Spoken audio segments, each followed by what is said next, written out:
What's up, family? It's your boy JoBar, Eliezer, Qandu.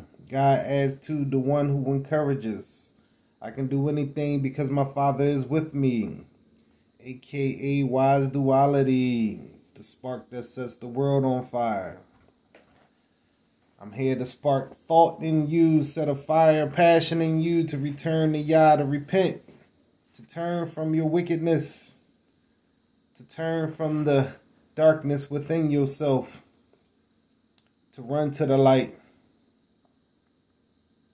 so that I can see you on the other side, and it won't be this chasm between us. So anyway, I got a couple things I want to talk about. I've been putting it off and putting it off. Some things, I try to get to the point where, it's overflowing and I can't contain it no more.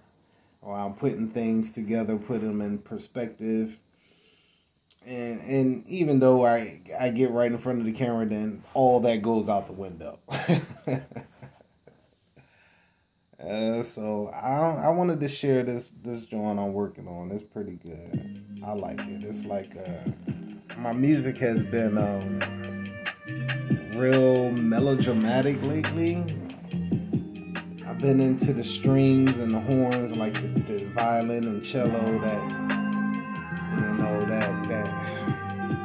sound that just touches you. You know what I'm saying? Makes you emotional and you can feel. Makes you feel. So check out Slow Wine.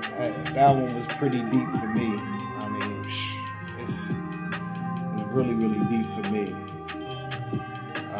This is a work in progress. I was working on this for the last 2 days.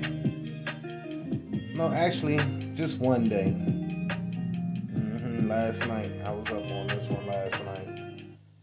But I got some other ones. I probably did about 3 or 4 tracks in the last couple of days that are like really emotional, I would say. You know what I mean? Really, really emotional. But it's in a good way. But you know what I'm saying? Sometimes I was talking to my cousin about this the other day, and she was like, I remember your tears, and all I remember is your tears and tears. And it's like after a certain point, I didn't never see you cry no more. You just became hard and cold.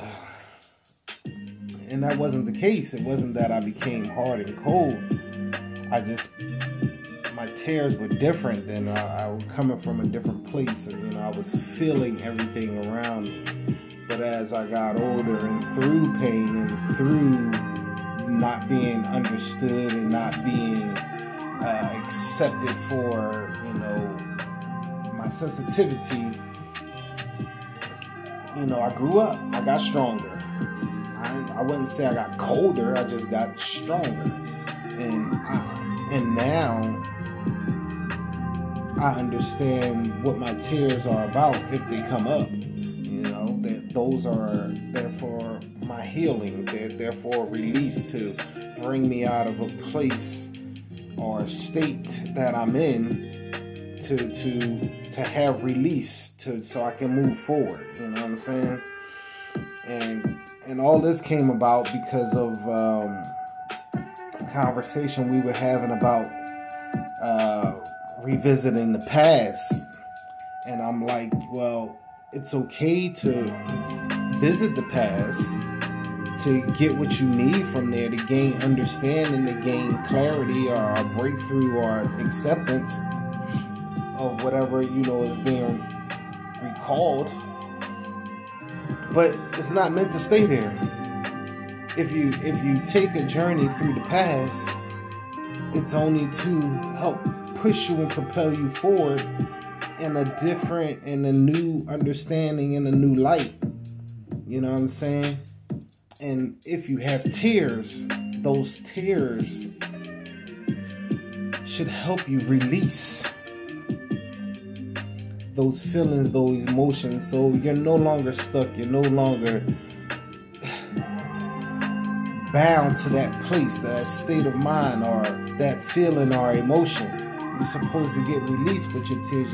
Our tears are a blessing. You know, we cry tears of pain, we cry tears of joy.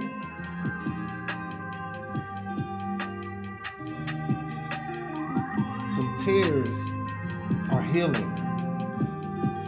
Can be, depending on the mindset. You know, they're not a weakness, but they serve a purpose, like everything in life. So that started off that conversation, huh?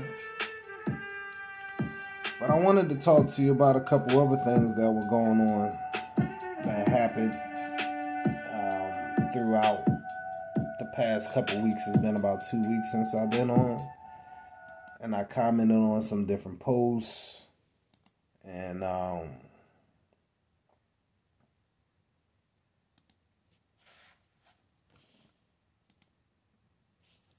just bringing up another song, and it was this one post on Instagram, and my man was breaking down. He was in a real emotional state. He was talking about how, you know, we as men, and, you know, if you are a man that didn't have a father figure, or I had a father figure in my life, you know, my father was there. And in the time, in his separation, when we weren't together, he was in another state or whatever, he was still present in my life. Or whoever, you know, my mom was with at the time, they were father figures in one way or another. And he was just talking about how, you know, we as men, we have this don't cry and be strong and don't feel, and that makes you a man. But he needed a hug. He needed hugs. He needed his father's gentleness, you know, to comfort him, and that showed him strength. So I made a comment, you know, and I was talking about how I still hug my sons and how I was there from day one, from conception, and I spoke to them in the belly, and when they were born, I was there, and how I helped nurture them and keep them close to me, and keep, you know, they heard my heartbeat and I heard theirs, and how we connected. Every one of my sons, every last one of them, I connected with them in the belly. So I made that comment, like, you know, even to this day, I have sons that are in their 20s, almost 30 years old. And I still hug them and kiss them.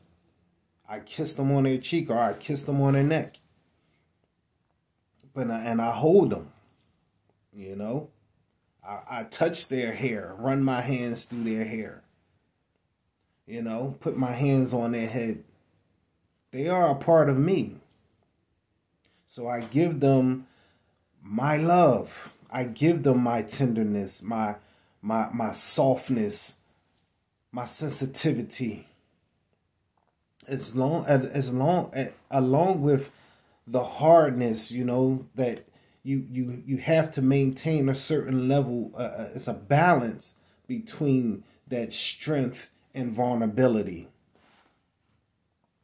And my sons got that. Both of them, all three of them, they all have it. They all have the strength, and they all have sensitivity. They feel, you know, and it's a good thing.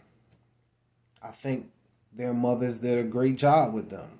You know, that was one of the points that I was making, how important it is to have both parents. It's important to have both parents, both philosophies, both parents nurturing, because fathers are nurturers too. You know, fathers are nurturers too. And maybe one day I'll get to have my sons on here and they can share how I helped to nurture them, how I helped raise them, you know, not only as a disciplinary, but, you know, an educator, you know, because I taught my sons multiplication in kindergarten, first grade. Why wait? The younger you are, the more you can absorb. When their moms are like, why are you trying to teach them? Why are you doing this? And why are they're too young? And then, no. They can learn it now. You know what I'm saying? Expand their minds now. But, you know, that was a whole different thing. So I just wanted to touch base on that story, you know, fatherhood. And, you know, recently my father's birthday has passed, and he's passed away. And, you know, you know, when I think about my dad, you know, it brings a certain sadness, but also a certain joy and smile, because, you know, I remember my dad, you know,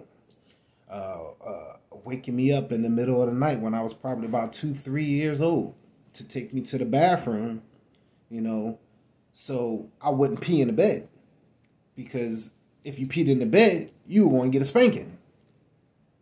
So being the father that he was, you know, thoughtful, he thought to wake me up to take me to the bathroom rather than have to whip me. You understand? I remember that about my father.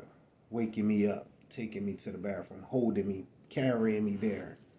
He didn't carry me back to the bed. He told you, all right, now go back to the bed. Go back and get in bed. Go back to sleep.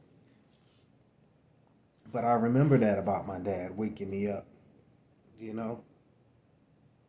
I remember those Saturdays when we had Kung Fu Saturday. It was just our thing. Or my dad coming home from work, and he would play enchantment. Where do we go from here? Or the other one. What's the other one? Oh man, where do we go from here? And you know, that song, when we heard that song, me and my brother, we knew our dad was home. And it would wake us up, and it would be like about 8 o'clock in the morning, something like that. And then we watched the Saturday cartoons, and by around 1 o'clock, the karate pictures started coming on, you know. Those are the memories I have with my dad, you know. Just like with my mom, my mom was a protector. I was one of those kids that I was always getting in trouble because I was curious, you know. I had this curiosity about me, and it sparked me, and I still have it to this day. If I become curious about something, I'm consumed to know. And it's a gift and a curse, because it has been a blessing and it has been detrimental as well. It has caused me pain. It has caused me loss. It has caused me to be in different situations that I didn't have to be if I wasn't so strong-minded to know the truth. You know what I'm saying? But my mom, she was a protector for us as well. Women are protectors, and so are men. Just like men are nurturers. The roles are interchangeable. And my mom would always, you know, get me out of trouble. My mom is beautiful. And when she was younger, she was really, really, really attractive. So that right there helped me along the way, because when people see my mom, like male teachers or whatever, then their minds would just they just were different towards me. You know what I'm saying? And she was always there to speak up for me and to get me out of trouble. She got me out of a lot of trouble. A lot of trouble. A lot of trouble. Yes, she did. She did. My mom was good to us. You know what I'm saying? So I love my mom and my dad. And I'm not saying they did everything right and they did everything perfect. But we as children, how can we blame our parents or have these hang-ups over our parents or these anything negative about our parents? And scripture talks about it, like if you honor your parents, that's one of his commandments is to honor the parents. I think it was like the second or third one, just, to honor your parents. Why? Because if you do, then life goes good for you.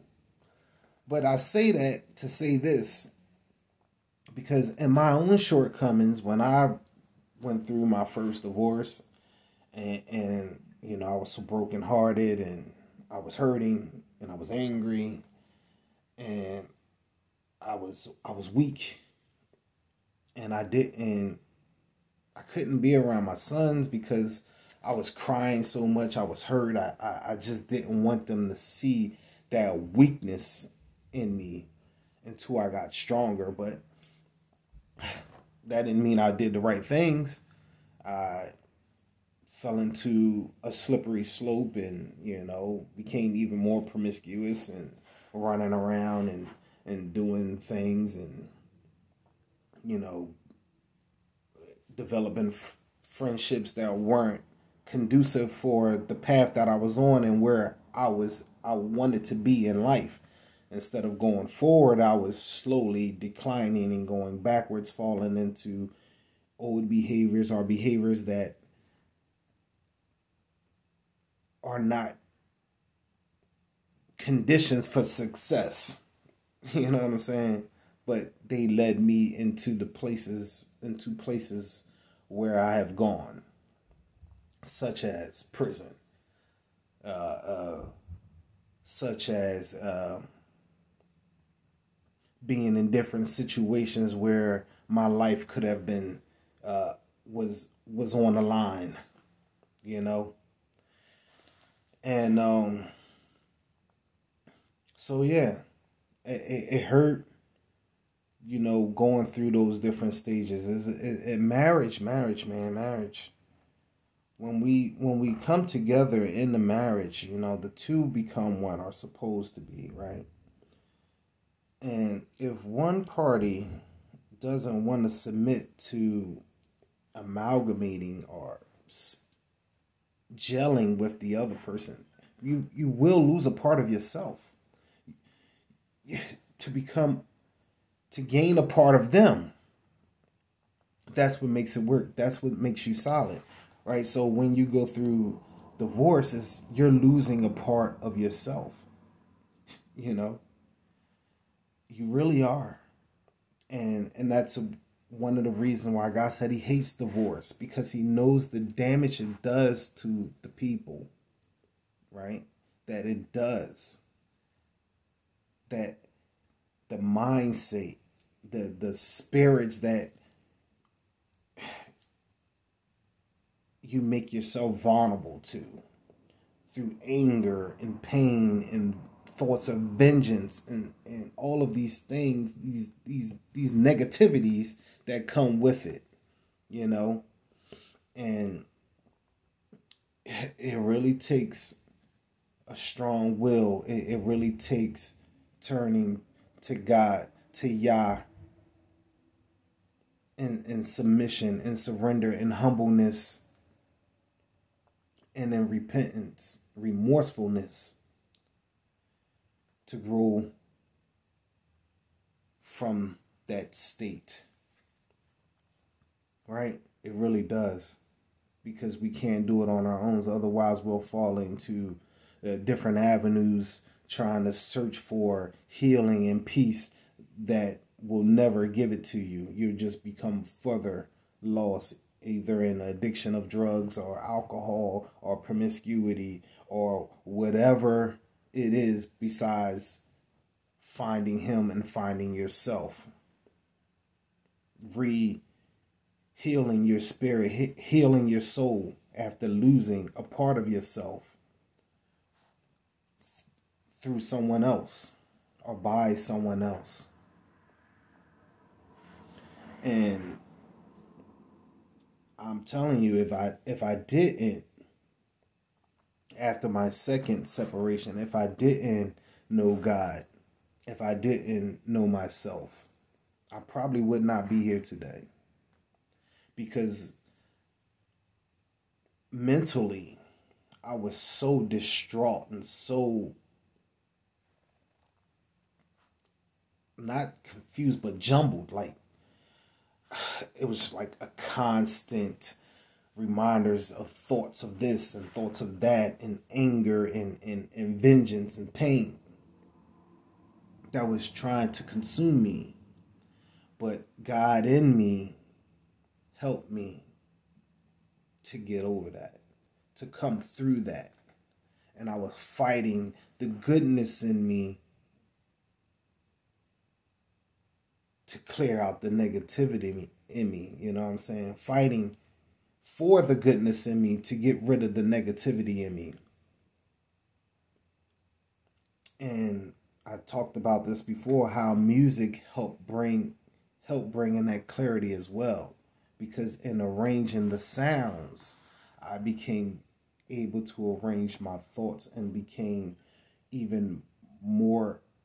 better at articulating my thoughts, my feelings, expressing myself without anger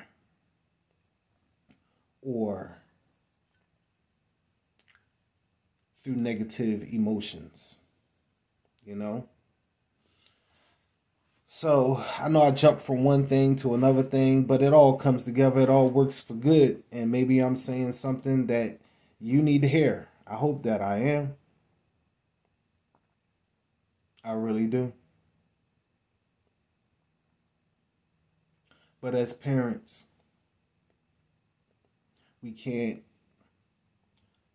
we learn to not hold our parents accountable for their shortcomings and to honor them and treasure them and cherish them because of what they gave us.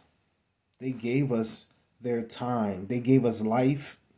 They gave us their time. They gave us our energy. So how can we put any kind of blame on them for a feeling of the past that you continue to hold on to? And I'm not saying that's me, because I'm not that type of person. I always honored my mother and father and their shortcomings and everything. And I understood that once I became a father, especially when I didn't live up to everything that I wanted to live up to in being a father through circumstances that were out of my control. I had some control in it, but not complete control. And that's another thing I wanted to talk about. A lot of people ask the question, why? Asking God, why? Why, God? Why? Why? Why? Why am I in pain? Why am I suffering? Why am I going through this sickness? Why did this happen to me? There was a story, John 9. Jesus spoke this. It was about the blind man. And his disciples asked, Lord, who sinned, him or his parents, that he has this sickness, he has this illness? And Jesus said, Yeshua said, you're asking the wrong question. Instead of asking why or who sinned, because that's not the case. Some things are happen so that God, the glory of God, can be shown. So instead of asking why, ask God, what can he do to heal you, to fix you, to guide you, to strengthen you, to bring you through? Ask that question. Look to see what God can do for you instead of asking why. Because so many people get stuck on the why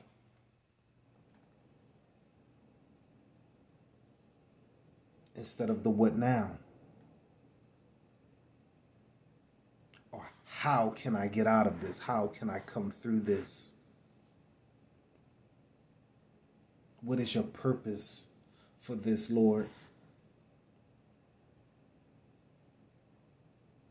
Or even take it even deeper than that, through your relationship with him. He says to come to him boldly and ask, right? But when you ask, you can't doubt.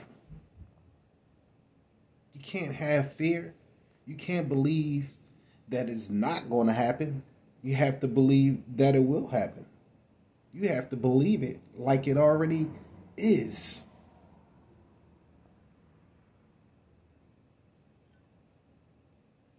Wholeheartedly, no doubt, none. And what are you asking for? Material things?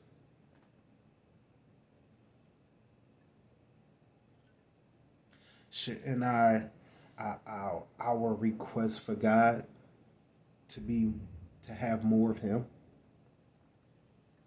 To be able to spend more time in his presence? To have more peace? To be able to transition from the world into the Christ consciousness of what happens after we leave the flesh?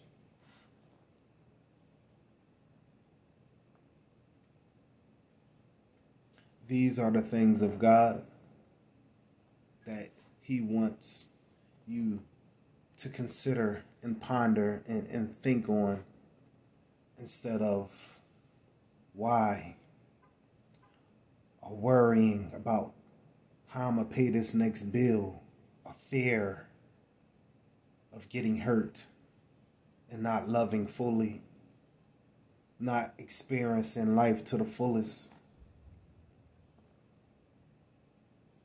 In joy and happiness. We have a God that gives freedom. He doesn't put us in a prison. We create our own prisons in our mind and our suffering. And how do you end your suffering, you may ask? Change your mind. Change your heart. I said it before, you want to heal the mind. Heal your heart first.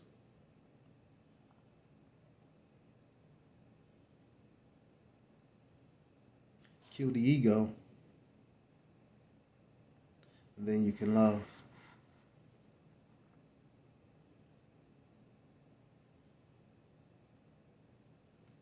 Then you can love. Then you're able to stop fighting with yourself and those around you. You're able to let people be who they are. You're not under a constant attack by proving who you are or what you're capable of. And that's why we have so much violence in the world now, because of ego Pride.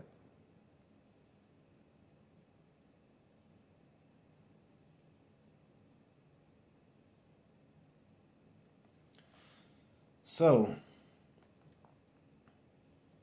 while I search for the next topics I wanted to go on, Rage Against the machine, the government that don't care about its citizens. We are nothing but cattle to them as they destroy the earth for money.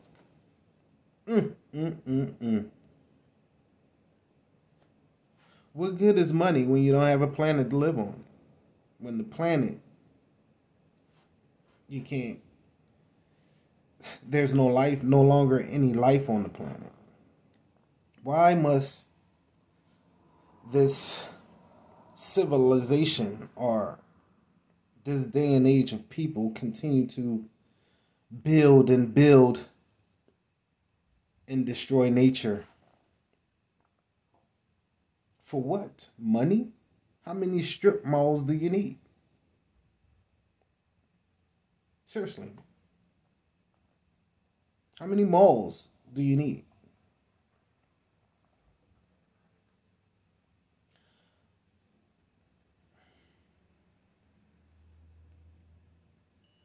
I locked myself out of my phone.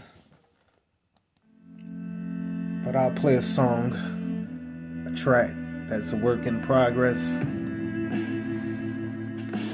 while I wait for this countdown to go through.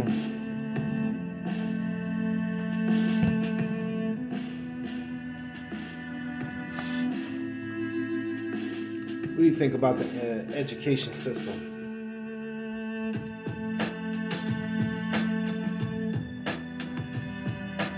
I think we need to get back to apprenticeships. Forget this curriculum that they're teaching. People need to learn skills that will be able to make the money, sustain them.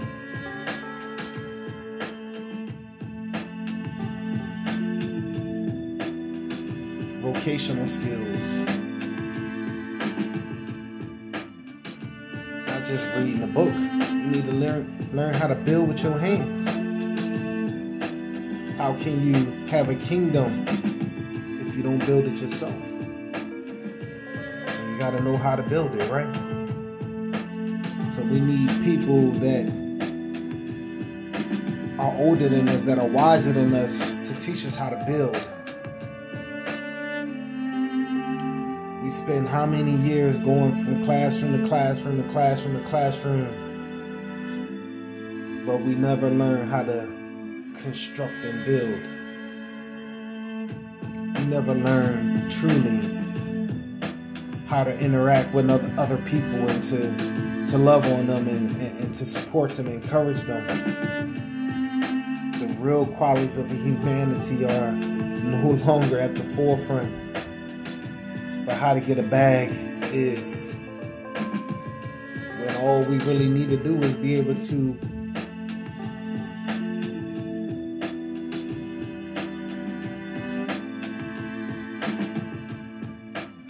provide meals for each other,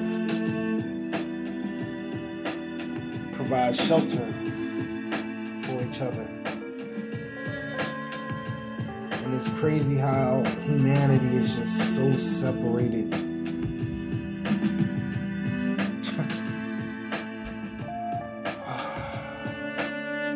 Culturally, genderly,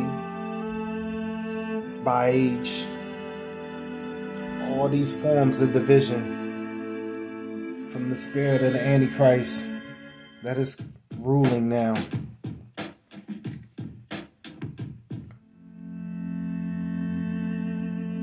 Division. And you know this spirit is to kill humanity, kill human beings. And we're killing each other. Women say they don't need men. Then how does life continue? Men say they don't need women. I don't really hear that though. We just want our women to understand their role and not cause the confusion, the unnecessary confusion and friction. It's not needed. Through rebellion of I can do what you can do, or I'm greater than you. Why is that a factor? Especially if you get into a relationship with someone, how does your mind change to just stop being who you need to be for the other person if you want to have a successful relationship? Why be disruptive? Why be combative? Leave in peace. Just leave in peace. Don't even get into the situation if you know as a person you can't maintain. Why bring such pain upon someone else and yourself? That's why it's important to know who you are. And most of us get into relationships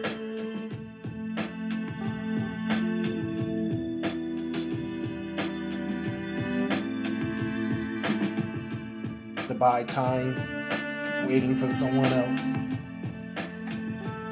right? Just needing somebody there until you no longer need them, to throw them away and discard them.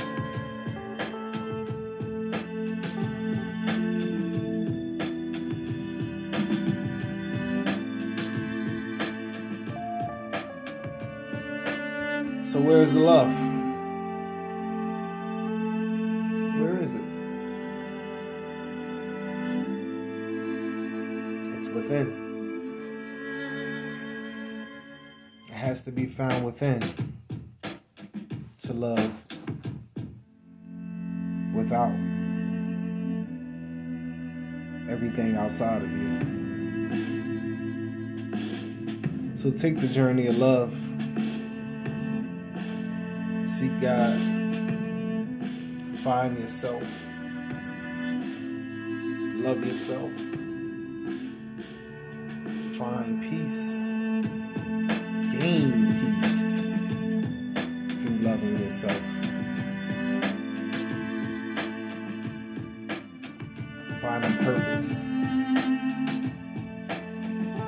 One of my biggest flaws was I used to get bored easily, right? So then that boredom that led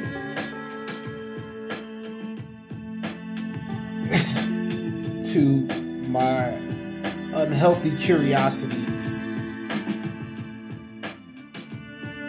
to come to the forefront and lead me down paths that later I would more than likely regret. I'll find myself in situations where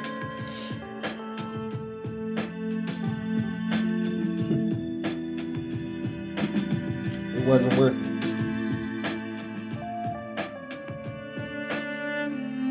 So I encourage people to find something that pleases you, that intrigues you and enthralls your attention.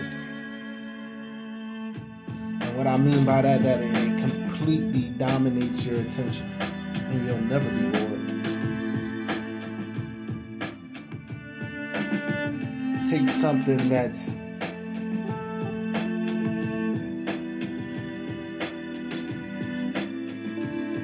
take a situation that could be detrimental, dark, ugly, and spend that time, your energy, into making something beautiful.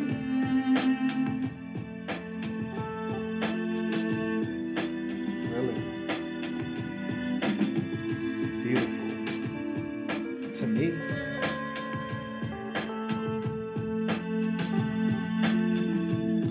That melody right there with all those other sounds. Now, I didn't produce those sounds. It's 1, 2, 3, 4, 5, 6, 7 different tracks, right? So that's at least 7 different sounds that are in melody or rhythm. And I put them together in arrangement to create one sound. You understand?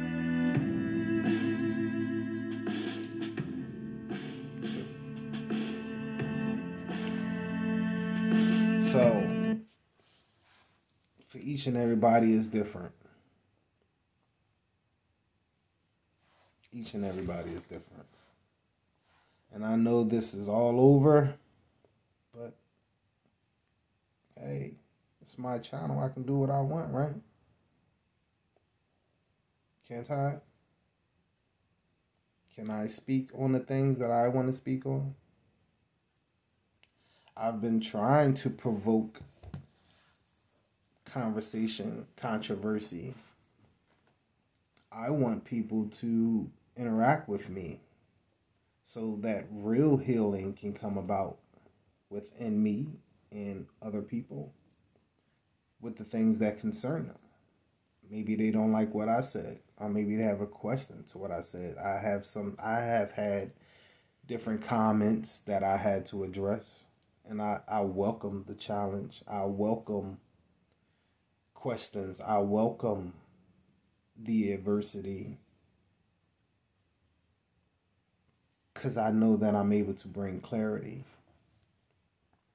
Every time I do one of these lives or uploads, and I know when I go back and listen to them myself, and I be like, I left a cliffhanger there, or I left this I went off on a whole nother tangent, and if this person has a question about that, I think about the answer, awaiting, the interactions.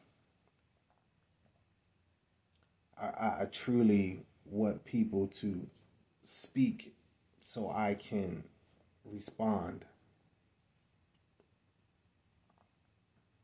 Because I have an answer for you. Trust me, I do. And more than likely, it's going to be biblical. It's going to be scriptural. I try not to give my opinion on my words of the day. I just want it to be strictly God's word. You want to hear my thoughts and go deeper on the scripture, I can give you that. Send me a comment. Request to go on live with me. Let's do it. I know there is a need for healing in this world. I know that this world needs to cry. The earth is crying. Our environment is crying. Can you hear it?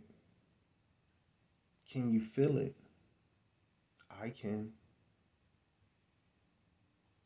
I can.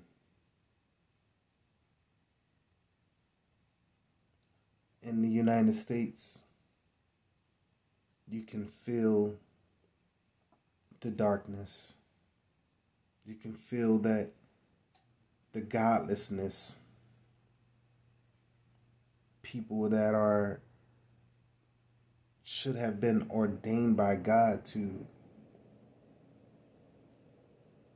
rule us in peace or guide us in peace. They're not doing that. They're not doing that.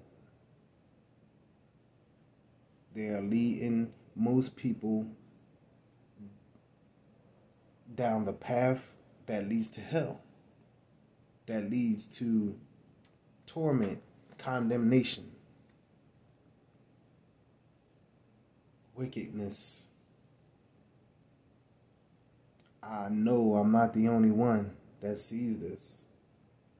I've talked to people when I have different interactions, and I love talking to people about what's going on. And mostly everybody I've come across, they all say the same thing.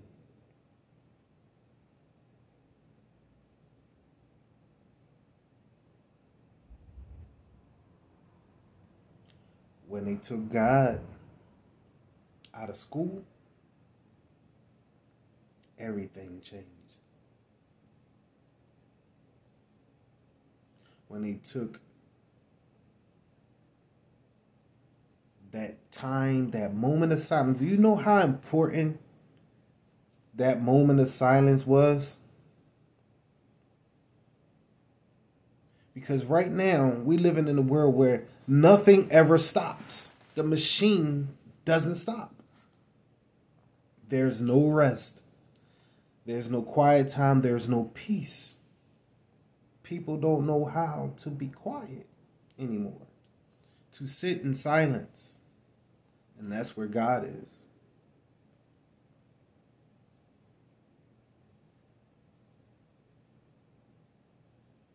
Think about it. Think about it.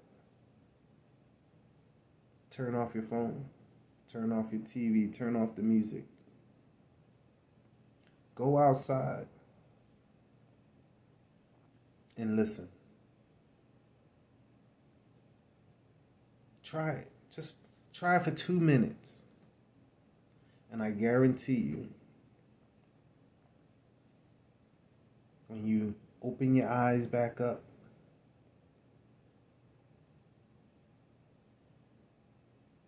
you will gain a different perspective about that moment and the moment that's in front of you. Close your eyes. Go into the sun. Let the sun beam down on you. As bare as you can. Say, I'll go out there with just a pair of shorts on, nothing else, barefoot, in the grass, and let the sun beam down on my body, killing the parasites, killing disease, rejuvenating me, regenerating my cells.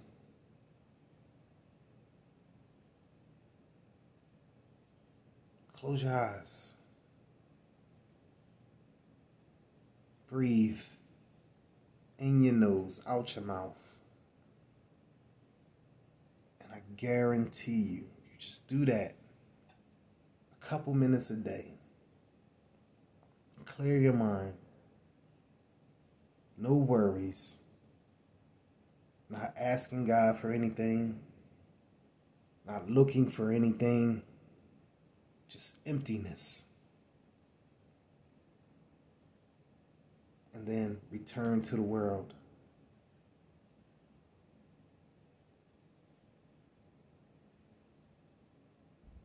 And through that regular ritual, things will change for you. You can do it at night as well, under the moonlight, under a cloudy sky. Go be at peace with nature. As bare as you can be. Naked and unashamed, if you can. Be one with nature.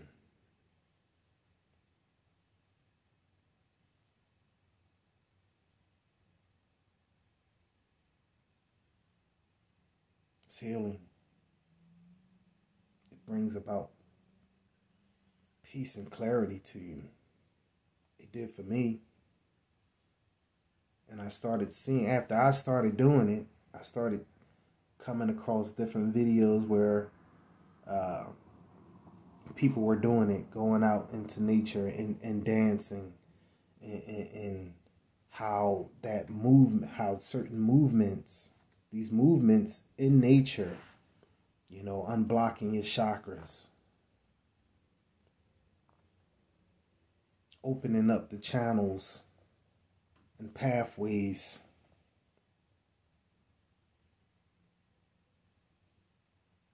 to be able to speak to the nature, to speak to God. God created the universe, God created nature. So if you only stop there with nature and the universe, then you are only worshiping what the Creator created. So you must acknowledge that the Creator. Okay? You have to. You can't just stop at the universe. You can't just stop with nature. You must begin and end with the Creator.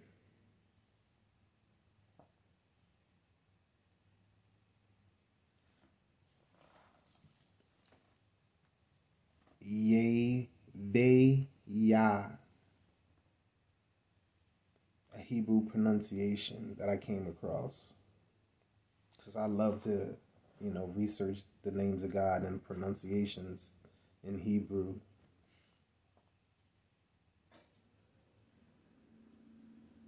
And it's, I am, I was, I will be. I am, I was, I will be.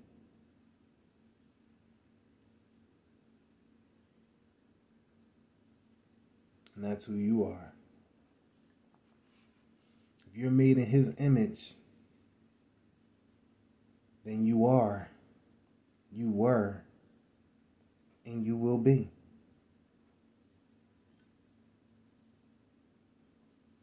That's healing in itself. That's confidence. That's pride. That's strength.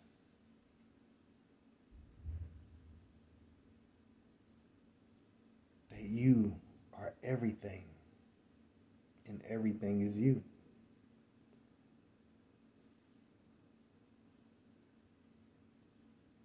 So if you're not liking your situation, change it.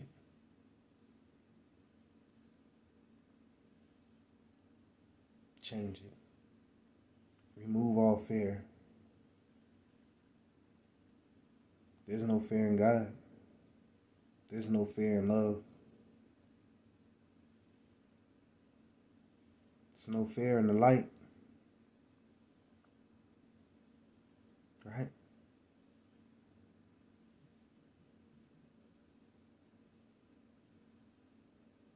So walk in the light. Walk in love. And you'll overcome fear. You'll overcome confusion.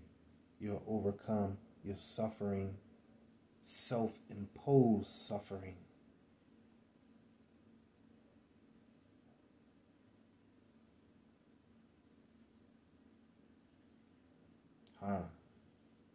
That deep. Self-imposed.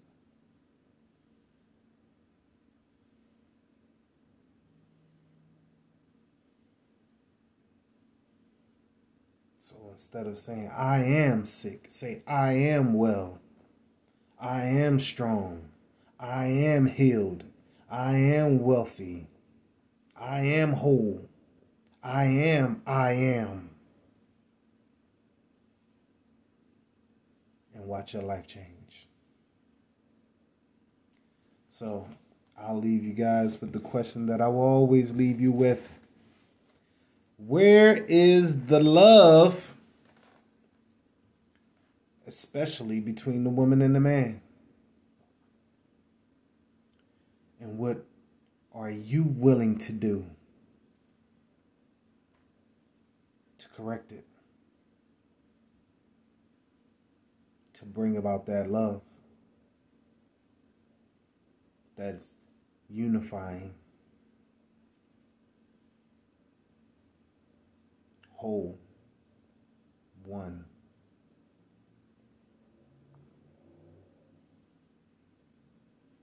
Peace.